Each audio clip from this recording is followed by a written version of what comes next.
दोस्तों 1 फरवरी 2023 को आम बजट पेश हो गया है। देश की वित्त मंत्री निर्मला सीतारमण ने 5वां बजट, देश का बजट जिसको आम बजट भी बोला जाता है, उसको संसद में पेश किया। मोदी सरकार इस बजट को अमृतकाल का बजट बता रही है, तो वहीं पर विपक्ष ने कड़ा निशाना साधा है। उन्होंने कहा है कि ये बजट चुनावी बजट है। देश के जो गरीब हैं और युवा हैं वो इस बजट से खुश नहीं हैं। बहुत सारी जनता है देश की जो इस बजट के पहले आस लगाए बैठी थी कि जो देश की महंगाई है कम होगी, पेट्रोल डीजल के दाम घटाए जाएंगे, जो गैस के दाम बढ़ाए गए थे वो दाम घटाए जाएंगे, महंगाई कम होगी। लेकिन जनता के अरमानों में पानी फिर गया है।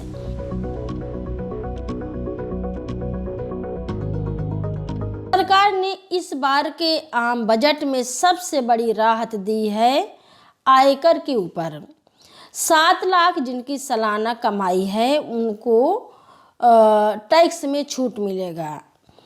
इसके साथ ही राष्ट्रीय डिजिटल पुस्तकालय खोलने की घोषणा की गई है। 750 एकलव्य स्कूल खोले जाएंगे। ये जो एकलव्य स्कूल होते हैं ये दलित और आदिवासियों के बच्चों के लिए खास करके खोले जाते हैं, जहां पर वो जा कर के शिक्षा लेते हैं। आदिवासियों का जो है जो उनके पढ़ाई लिखाई के अलावा जो बच्चे वहाँ पे रहते हैं उनको खेल कूद के जरिए उनकी संस्कृति क्या है, कल्चर क्या है, इस तरह से अलग अलग तरह की गतिविधियों के द्वारा उनका क्षमता विकास भी कराया जाता है।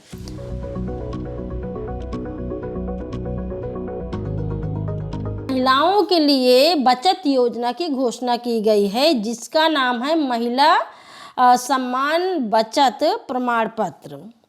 इस योजना के तहत सरकार ने कहा है कि महिलाएं अगर 2 लाख रुपए जमा करती हैं तो उनको 7.5% ब्याज मिलेगी। इसके साथ ही दीनदयाल अंत्योदय योजना राष्ट्रीय ग्रामीण आजीविका मिशन के तहत अब तक ग्रामीण महिलाओं को 81 लाख स्वयं सहायता समूह से जोड़ा गया है। आने वाले समय में इस समूह में भारी संख्या में महिलाओं को जोड़ा जाएगा, ऐसा बोला गया है। बजट में प्रधानमंत्री विश्वकर्मा कौशल सम्मान योजना के तहत सरकार की ओर से वित्तीय सहायता और प्रशिक्षण दिया जाएगा। इस योजना में अनुसूचित जाति, अनुसूचित जनजाति, पिछड़ा वर्ग, महिलाओं और कमजोर वर्गों के लोगों को सहायता प्रदान की जाएगी। ये महिलाओं के खाते में इतना बजट आया है। अब बजट के बारे में बोल रहे हैं, लेकिन इसमें मेरे कुछ सवाल हैं। ये महिलाओं का रोजगार नहीं है। बचत समूह तो जब से मैंने शुद्ध संवारा है तब से मैं देखती हूँ कि ग्रामीण अंचलों में, गाँवों में बचत समूह चलाए जाते हैं और महिलाएं वहाँ पे पैसा जमा करती हैं। अब इसमें कौन सा सरकार एहसान कर रही है कि महिलाओं को बचत समूह से जोड़ रही है? जहाँ तक रहे कि जो 2 लाख रुपए जमा करने वाली बात है और उसमें ये कहा जा रहा है कि उनको 7.5% ब्याज मिलेगी। ठीक है, ब्याज मिलेगी। अब मैं सरकार से पूछना चाहती हूँ कि महिलाएं पैसा पाएंगी कहाँ से जमा करेंगी? अरे मैं तो कहती हूँ कि आप पहले महिलाओं को रोजगार दीजिए, वो रोजगार करें, पैसा कमाए, फिर जमा करेंगे तो अपने आप ब्याज मिलना शुरू हो जाएगी। भले आप 1-2 रुपए ब्याज कम दोगे तो चलेगा, लेकिन कम से कम रोजगार दीजिए ताकि महिलाएं पैसा जमा करें। आपने बचत समूह की घोषणा कर दिया है। अब इस बचत समूह में पैसा जमा करने के लिए महिलाएं कहाँ से पाएंगी? उनके खुद के खर्चे के लिए नहीं है। महंगाई इतनी ज़्यादा है, रसोई घर में जब महिलाएं जाती हैं रो रो करके खाना बनाती हैं। इतनी ज़्यादा महंगाई बढ़ी है तो बचत समूह किस काम का?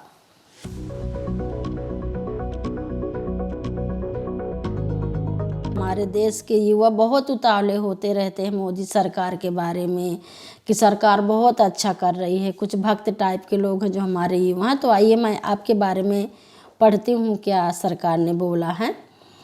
तो पीएम कौशल विकास योजना 4.0 लॉन्च की जाएगी। इसके तहत देश के युवाओं को ऑन जॉब ट्रेनिंग दी जाएगी।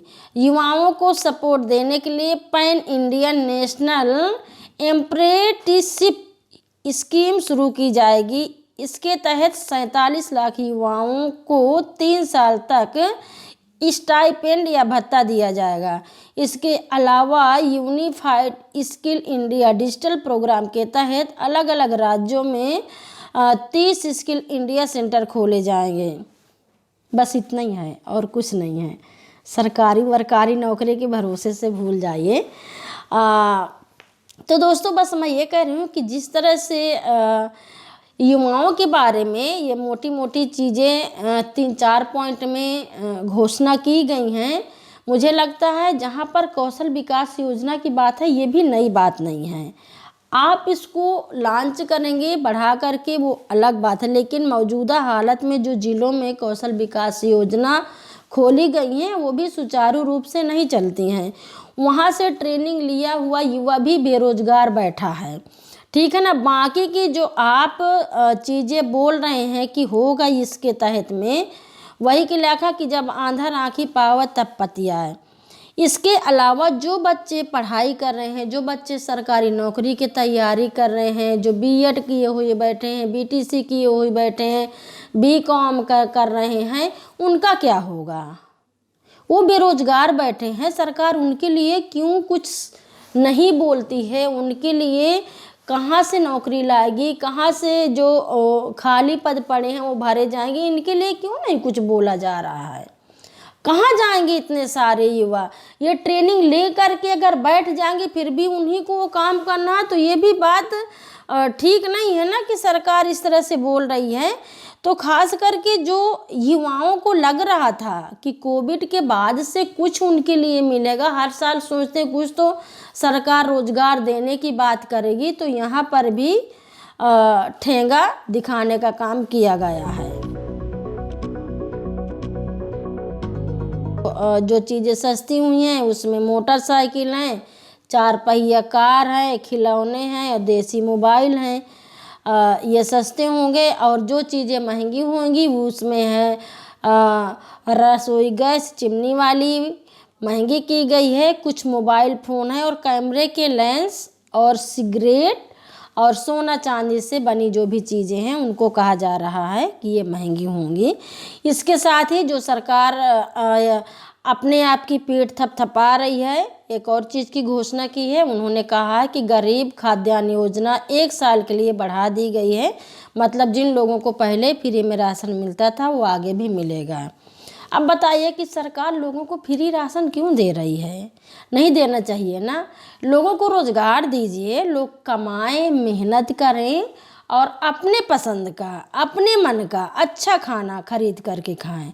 जब आप फ्री में देते हैं लोगों को ना, फ्री में खाने की आदत पड़ गई है, उसमें इतना अनाज की गुणवत्ता खराब होती है, चावल इतना खराब आता है, गेहूं भी कई बार इतना ख़राब आता है और जो भी बाकी चीज़ें दे रहे हैं, मुझे लगता है आप अनाज देने के बजाय आप लोगों को रोज़गार दीजिए। मैं पूरे एपिसोड में रोज़गार की बात कर रही हूँ, रोज़गार की मांग कर रही हूँ, ताकि लोग मेहनत करें, बीमारी से बचें, अपने मन का अच्छा खाना खाएं।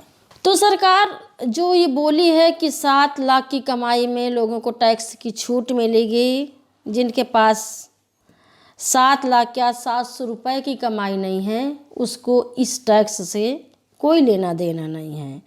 तो कुल मिला के ये कहा जाएगा कि इस बजट में युवाओं के लिए, महिलाओं के लिए, ग्रामीणों के लिए, गरीबों के लिए कुछ भी नहीं है। इस बजट को मध्यम वर्गीय, उच्च वर्गीय, पैसे वाले और अमीर लोगों के हित में ये बजट पेश किया गया है। दोस्तों इस बार के शो में इतना ही, और आप अपने इलाके से जो भी मुद्दा आप सुनना चाहते हैं, जिसमें आप बात करना चाहते हैं, उनको आप लिख करके भेजिए।